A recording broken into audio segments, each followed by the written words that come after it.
ဒီမျိုးသမီးဟာအံ့ဩစရာကောင်းအောင်ဈေးသက်သာတဲ့နည်းလမ်းတစ်ခုနဲ့နိုင်ငံရဲ့လုံခြုံဆုံးဘဏ္ဍာတိုက်ကိုဖောက်ဖို့စီစဉ်ခဲ့ပါတယ်ပထမဆုံးသူမမှာဒေါ်လာ10 တန်ရုပ်လေးတစ်စင်းကိုရေစင်းပိုက်ထဲထည့်လိုက်ပါတယ်ပြီးတော့ရေစင်းပိုက်မြေပုံကိုကြည့်ပြီးအမျိုးသားဘဏ္ဍာတိုက်အောက်ခြေထိရောက်အောင်ထိန်းချုပ်ခဲ့ပါတယ်အဲဒီနောက်ရုပ်လေးတွေကနေအမျိုးတက်ပစ္စည်းတွေကိုထုတ်လို့စီပြီးရေပိုက်တွေကိုလုံးဝပိတ်ဆို့လိုက်ပါတယ်တိတ်မကြခင်မှာအပေါ်ထက်ကအင်တာရီရေရှမ်းလာပြီးအဆောင်တွေကပြုပြင်ရေးသမားတွေကိုအရေးပေါ်ခေါ်လိုက်ရပါတယ်ဒါကိုခွင့်ကောင်းယူပြီးအမျိုးသမီးကစက်သွယ်ရေးစနစ်ကိုဖောက်ထွင်းခဲ့ပါတယ်ပြုပြင်ရေးသမားတွေရဲ့ခေါ်ဆိုမှုကိုကြားဖြတ်ယူပြီးသူတို့ကိုစားအသွင်ယူထားတဲ့လူသမားတွေကိုစစ်ဘက်အခြေစိုက်စခန်းတွေပို့လိုက်ပါတယ်တကယ်တော့ဒီဖြစ်တဲ့မဖြစ်ခင်2 နာရီလိုမှာဒီညံကြီးရှင်ဖွဲ့ဟာအရေးကြီးတဲ့မစ်ရှင်တစ်ခုကိုလက်ခံထားခဲ့တာပါသူတို့လိုရမှာကနိုင်ငံရဲ့ဘဏ္ဍာတိုက်ဟာတကယ်ပဲဖောက်ထွင်းလို့မရအောင်လုံခြုံရေးသလားဆိုတာသက်သေပြဖို့ပါအကယ်၍ရွှေရဇလန်တန်ကိုခိုးယူနိုင်ခဲ့ရင်စုကြည်ဖြစ်ဒေါ်လာတန်းရမှာဖြစ်ပါတယ်ဒါပေမဲ့ဘဏ္ဍာတိုက်ကိုအဆောင်ချက်တွေကအလွန်တင်းကျပ်စွာစောင့်ကြပ်ထားပြီးအောက်မြောက်လမ်းကြောင်းတွေမှာလည်းလူကိုသတိနဲ့စေနိုင်တဲ့ဓာတ်ငွေတွေပြည့်နေနေပါတယ်ဒီလောက်အထိလုံခြုံတာကြောင့်ချင်းတောင်တောင်ဝင်လို့မရနိုင်ဘူးလို့ဆိုနိုင်ပါတယ်ဒါပေမဲ့ဒီအဖွဲ့မှာလည်းသူတို့ကိုယ်ပိုင်အစီအစဉ်ရှိနေပါတယ်ရိုးရှင်းတဲ့လှည့်ကွက်တစ်ခုကိုအသုံးပြုပြီးစစ်ဘက်အခြေစိုက်စခန်းတွေကိုအောင်မြင်စွာဝင်ရောက်နိုင်ခဲ့ပါတယ်ဘဏ္ဍာတိုက်စီကိုတန်းမသွားပဲအရင်ဆုံးဓာတ်ငွေပိုက်တွေကိုရှာဖွေကြပါတယ်အမျိုးသမီးကပိုက်ကိုဖွင့်လိုက်တာနဲ့အနီးနားကအဆောင်တွေဟာဓာတ်ငွေကြောင့်တယောက်ပြီးတယောက်သတိလစ်ကုန်ပါတယ်သူတို့ကဓာတ်ငွေကမျက်နှာဖုံးတွေတက်ပြီးဓာတ်ငွေကိုလေဝင်လေထွက်စနစ်နဲ့ချိတ်ဆက်လိုက်ပါတယ်စက္ကန့်ပိုင်းအတွင်းမှာပဲအတွင်းကအဆောင်အားလုံးလဲကျသွားပါတယ်ဒါပေမဲ့ပြဿနာကအဆောင်တွေဟာမိနစ်30အတွင်းပြန်နိုးလာနိုင်တာပါအချိန်မရှိတော့တာကြောင့်သူတို့ကတော့တွေကိုယူပြီးမြေအောက်ကိုဆင်းသွားတဲ့ဓာတ်လေကားတွေဝင်လိုက်ပါတယ်ဒါပေမဲ့အောက်ထပ်ရောက်တဲ့အခါမမျှော်လင့်ထားတဲ့အခြေအနေတစ်ခုနဲ့ကြုံရပါတယ်အောက်ထပ်ကအဆောင်တွေဟာဓာတ်ငွေကမျက်နှာဖုံးတွေတက်ထားပြီးသားပါ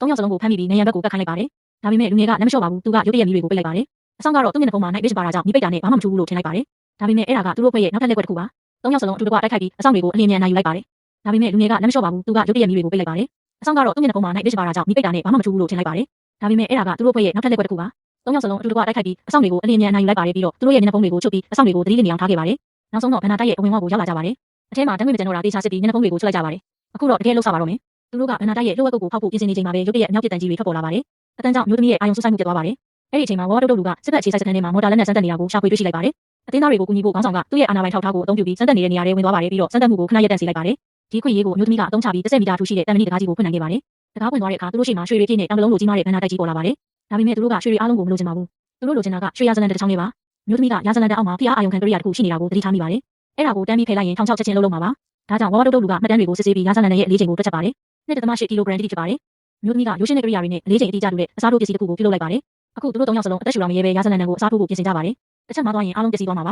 နောက်ဆုံးတော့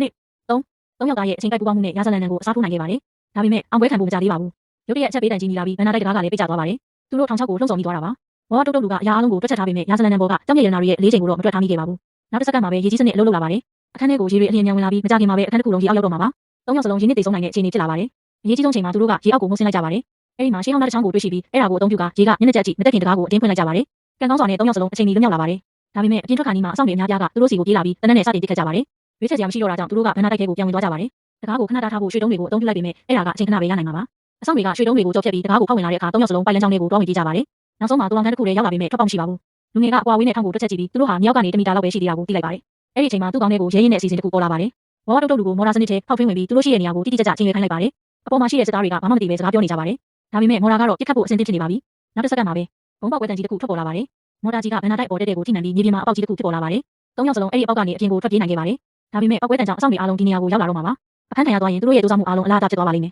အရေးပေါ်အခြေအနေမှာသူတို့ကထင်းရှူးသည့်အချို့ကိုယူလိုက်ကြပါတယ်ပြီးတော့မိရှို့ပြီးအဝေးကိုပစ်ချလိုက်ပါတယ်ထင်းရှူးသည့်တွေပေါက်ကွဲတန်ဟာတနက်တစ်တန်လိုဖြစ်သွားတာကြောင့်အဆောင်တွေကအဲ့ဒီအတန်နောက်ကိုလိုက်သွားကြပါတယ်ဒီလိုနဲ့ညင်ကြီးရှင်3 ယောက်ဟာအားလုံးခက်ခဲတဲ့မရှင်ကိုအောင်မြင်စွာပြီးမြောက်ခဲ့ပြီးရွှေရဇလန်တန်ကိုပါယူဆောင်တာလွတ်မြောက်သွားခဲ့ကြပါတယ်သူတို့ရဲ့ရွေးချက်ကဒေါ်လာတန်းစုကြီးကိုရယူဖို့တာမကဖောက်ထွင်းလို့မရတဲ့ဘဏ္ဍာတိုက်ဆိုတာတကယ်ဟုတ်မဟုတ်သက်သေ